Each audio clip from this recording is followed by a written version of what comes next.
Hi colouring friends, welcome back to my channel and another colour and chat with me, Freya. Today I'm going to be colouring in this super cute summary page from Cozy Days by Coco Wyo. So here we are at my desk, ready to colour. I've got my cup of tea and I'm just finding the page now. This one is just so cute. It's very summery, which is perfect, as we are in the middle of summer here in Australia at the moment, and I'm kind of over colouring winter pages.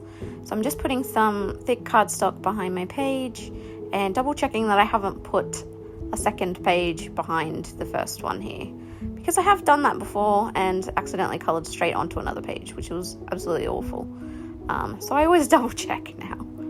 I'm starting with the characters because I kind of didn't really know what I was going to do with this page. All I knew was that I wanted it to be pastel and cute and do some fun water. So I'm colouring the little doggy here in like a very pale purpley colour, and I'm going to add some details to her a little bit later. But for now I'm just like filling in all of the like base colours.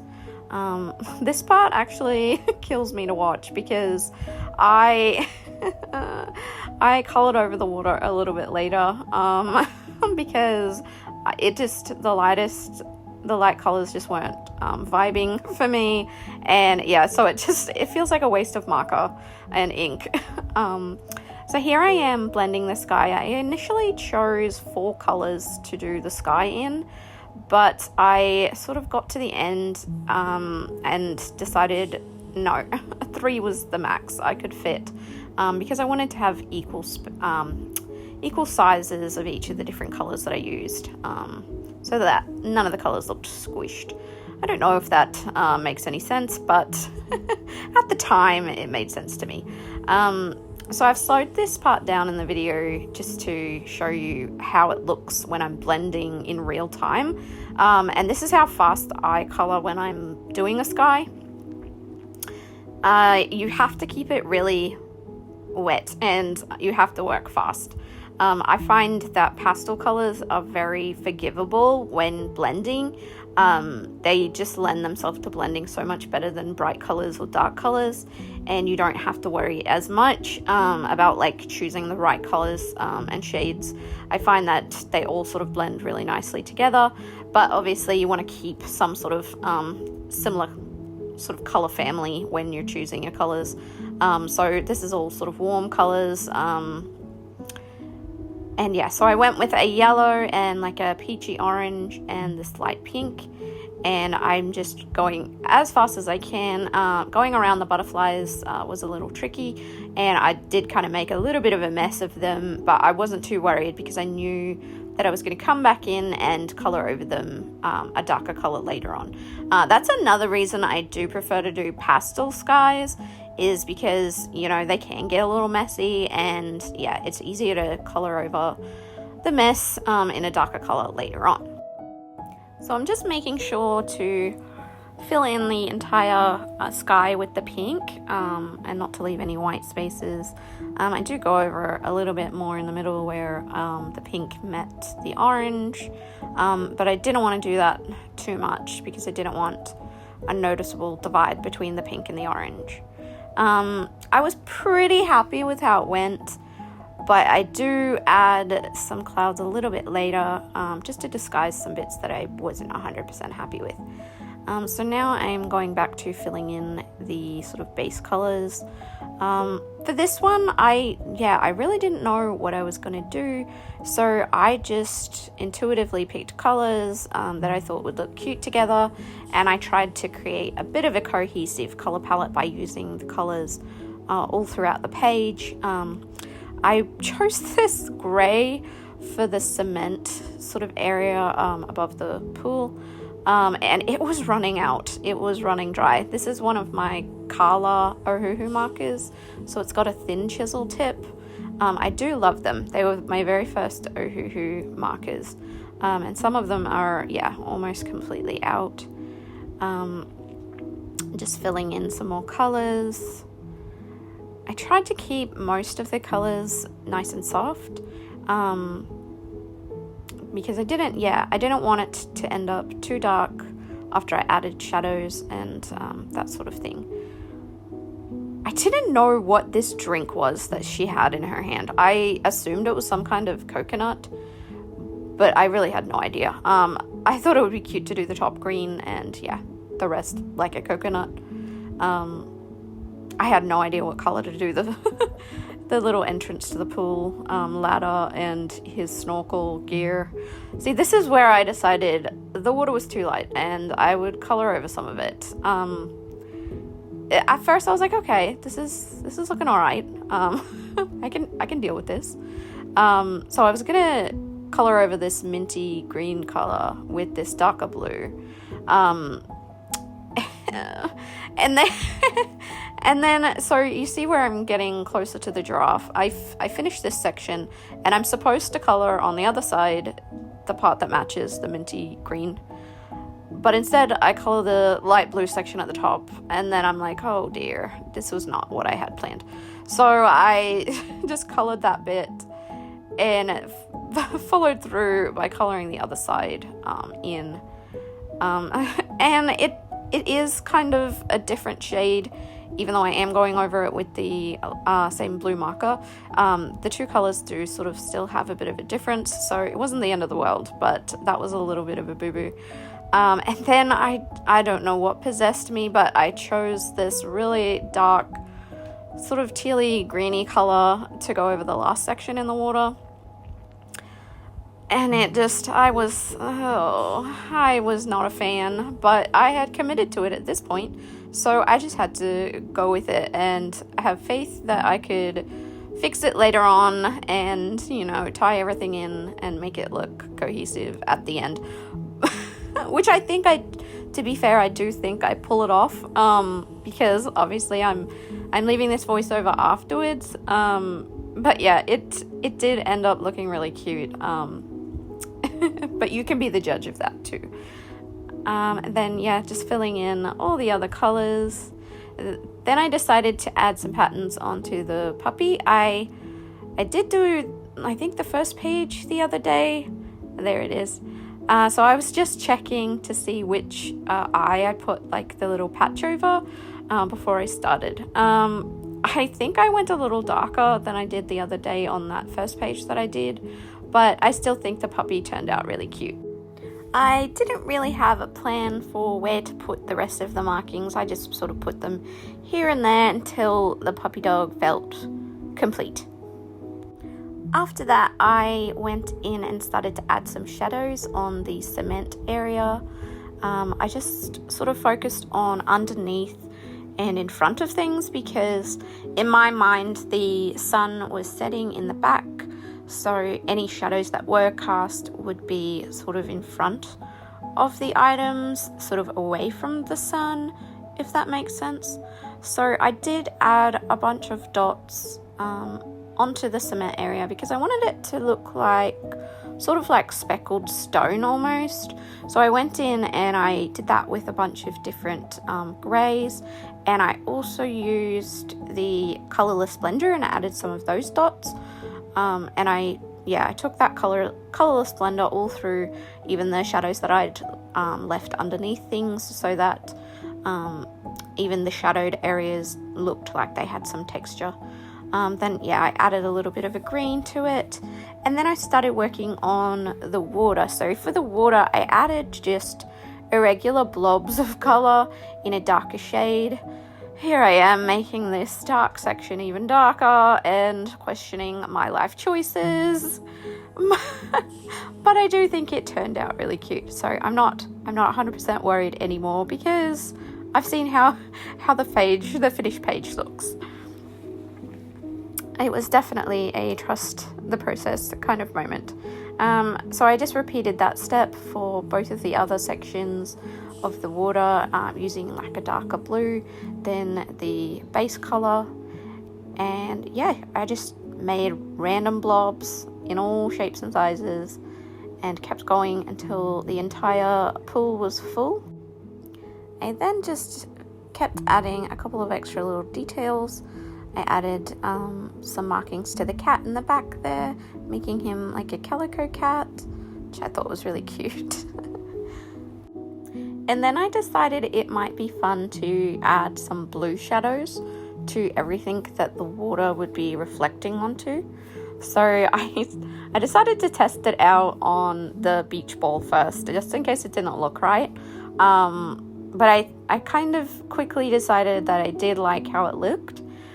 So I do the beach ball first, add a couple of little dots on there, because why not? And then I moved on to the floaty that the giraffe is sitting in and adding some more dots. And here is the moment of truth where I was a little scared, but I just went ahead and added blue shadows to the giraffe himself. And I still liked how it looked, so I wasn't too worried. In hindsight, I probably could have used maybe a lighter blue to add the reflections onto the giraffe, but I'm still quite happy with how they turned out. After I did that, I added some more blue sort of reflections onto anything I thought the water might be reflecting onto. And then I went in and shaded the bushes a bit because they were looking quite flat in the back there, and I knew I didn't want to do like purple shadows on these, but I knew I wanted to use some purple to do the shadows on everything else. So in my last Color With Me video, I did mention that sometimes I get lazy and I just use purple to add shadows. So this is what I was doing for everything else. I added just purple. It's kind of a muted, deep purple. It's not super dark, but it's darker than the colors that I've already used. And yeah, it works really well to add shadows if you're lazy and you don't want to pick just darker shades. I did leave the towel and I go in with a lighter purple a little bit later to add some shadows on the towel, but everything else I used this sort of medium purple to add some dimension. And then it was at this point I decided the chair looked very boring and needed a pattern. So I went in with these stripes, which are very wonky, but I don't care. It's still cute.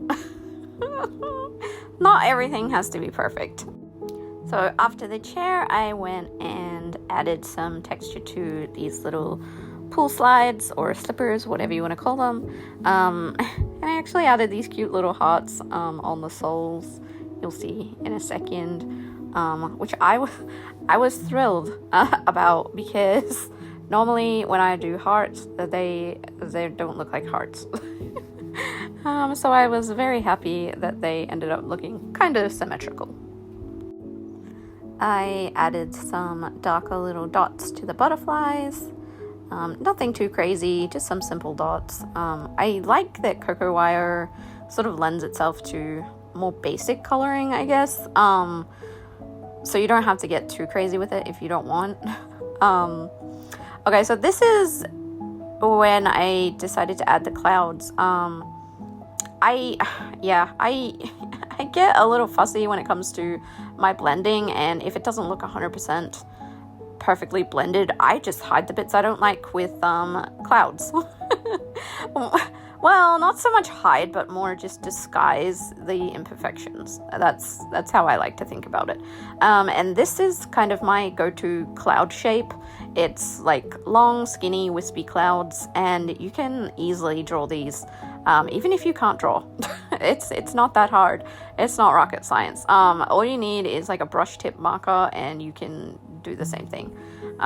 Just practice on a blank sheet of paper if you're worried, or I mean, you could always like draw them out with like a very pale colored pencil and just color in over top when you're finished, if you're worried about them being wonky or the wrong shape.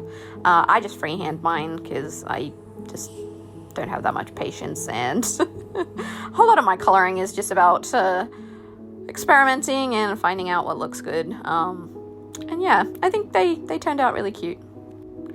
After that, I decided to add some texture with the Guangna acrylic paint pens that I have. I used these in my last Color With Me video, and I just love them. I got like the macaron set, so they're all really pale colors, so I just use them to highlight things and dots and stuff. I added some to the bushes, and then I decided it was time to work on the water. So this drove me insane. I picked up my Uni-ball Signo white gel pen, and I tried to outline the black, and it wasn't having it. So I grabbed a second one that I had in my pencil cup, and I again tried to no avail. I got fed up with those.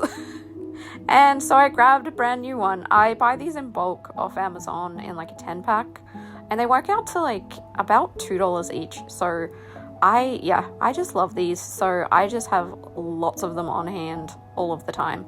But yeah, those two are almost empty. You can even see they're almost empty, but I'll keep them around for dots and things like that. But for long strokes and lines, I have to use, a little bit more of a full pen. So I decided to just add white all over all of the black lines in the water and around where the ladder enters the water.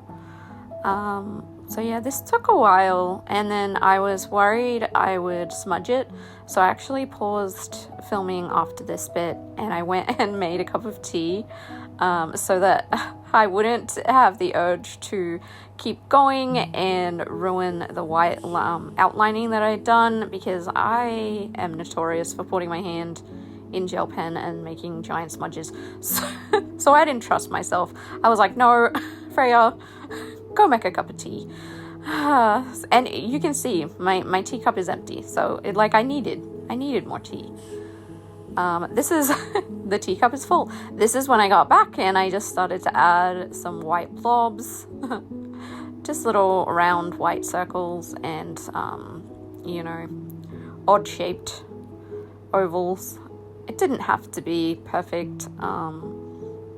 I just wanted them all sort of different shapes, different sizes, similar sizes to the ones I laid underneath, but I wanted them overlapping so that it didn't look like they were outlines for the shadows that I'd already added underneath, if that makes any sense. But by the time I was finished with this part, I decided the water needed some dots. Just a little sprinkling of dots with the Guangna acrylic paint pens. You can barely see it here, but it made a difference. It looked cute. I think that's my favorite word, cute. Everything is cute. I also realized I didn't outline underneath the giraffe's floaty, so that's what I'm doing here. I didn't want it to look like he was just sitting on top of the water. I wanted him in it. After that, I decided to add some more white highlights to things. The chair and the floaties and his gear. But then I remembered I hadn't done the cute little blushy cheeks I always like to do. So I brought out my pan pastels, and I just use a Q-tip. I have a few different colors of these, and they come in these little pans which you can screw together. And yeah, I just I kind of tap off the excess into the lid and just rub it onto wherever I want the cute little blush to be, and then I smudge it with my finger. So depending on what I'm adding it to, I might mix the colors together, but for these characters I wanted it pretty light, so I didn't add much of the red at all. It was mostly just the pink. I just thought it would be cute to add some pink to his little snout, and the kitty in the back. So that was my pan pastels. I really, really love them. I just think the little blushy cheeks does add a little special touch to the page, and I literally just cannot resist doing it. If there's a character, they're getting blushy cheeks, girl, boy, whatever, I don't care. They're getting blushed. It's cute. So then I just go back with the gel pen to add some more highlights. But then it came to the coconut, and I just wanted to make it fuzzy. I just had the urge. So I went in with the fine liner here, and I just add a bunch of little strokes as the coconut fuzz, and like it was giving fuzzy, but it wasn't fuzzy enough. So then I pulled out a pack of my Lango gel pens, and I added some lighter strokes, and these are really good because they cut through the black outlines, and yeah, it just gave it an extra fuzzy feel, and I was pretty happy with how that went. Just putting them away, and then I went back and finished all the highlights that I wanted to add with the white gel pen, and of course I could not resist adding them to the sky as a last finishing touch. I don't know, I always add stars, I can't help myself. And then here is the finished page, which I'm so happy about. I think the little blue shadows worked really well for the characters in the pool, and I like how the sky came out, and the gravel, or the cement, and yeah, I like the whole thing. It's not perfect, but nobody is. So I'm really happy with myself. Let me know what you think. Do you think it turned out cute? Do you think the water looked better before I put the white gel pen outlines on? A little part of me was like, maybe I shouldn't have done that, and just left it without the white blobs. I don't know, you tell me. But yes, thank you so much if you have been watching up until this point. I hope you enjoyed seeing this page come to life and hearing me chat non-stop. If you do like this type of video, please consider subscribing because it would completely make my day. And yeah, I hope I see you in the next one. Okay, bye for now.